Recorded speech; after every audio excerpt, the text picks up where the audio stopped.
স্থানীয় সময় শুক্রবার ভোররাতে ইয়েমেনের পশ্চিমাঞ্চলীয় রাস ইসা তেল বন্দর লক্ষ্য করে ভয়াবহ বিমান হামলা চালায় যুক্তরাষ্ট্র।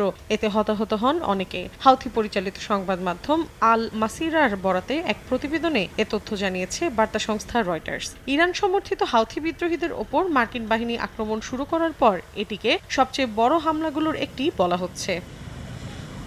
জাতিসংঘ উন্নয়ন কর্মসূচি ইউএনডিপি জানায়, ইয়েমেনের রাস ইসা একটি অপরিবর্তনীয় ও গুরুত্বপূর্ণ তেল পাইপলাইন এবং বন্দর হিসেবে কাজ করে।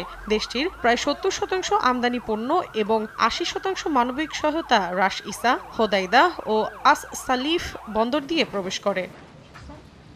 এ বিষয়ে এক বিবৃতিতে ইউএস সেন্ট্রাল কমান্ড জানায়, এই হামলার উদ্দেশ্য ছিল হাউথিদের ক্ষমতার অর্থনৈতিক উৎসকে ভেঙে দেওয়া, জনগণের ক্ষতি করা নয়। কিন্তু লোহিত সাগরে জাহাজে আক্রমণ বন্ধ না করা পর্যন্ত ইরান সমর্থিত বিদ্রোহী গোষ্ঠীটির বিরুদ্ধে অভিযান অব্যাহত থাকবে বলে স্পষ্ট বার্তা দিয়েছে ওয়াশিংটন। ২০২৩ সালের নভেম্বর থেকে লোহিত সাগরে ইসরায়েলগামী জাহাজে ড্রোন ও ক্ষেপণাস্ত্র হামলা চালিয়ে আসছে হাউথি বিদ্রোহীরা। তারা বলছে, গাজায় যুদ্ধের প্রতিবাদে ইসরায়েলের সঙ্গে যুক্ত জাহাজ লক্ষ্য করে হামলা চালায় তারা। এরপর গাজায় ২ মাসের যুদ্ধবিরতির সময় লোহিত সাগরে হামলা বন্ধ করে দেয় গোষ্ঠীটি। কিন্তু গত ১৮ মার্চ অবরুদ্ধ উপত্যকায় পুনরায় আক্রমণ শুরু হলে আবারও হুঙ্কার দেয় হাউথিরা। মৌসুমী সাথী, সময় সংবাদ।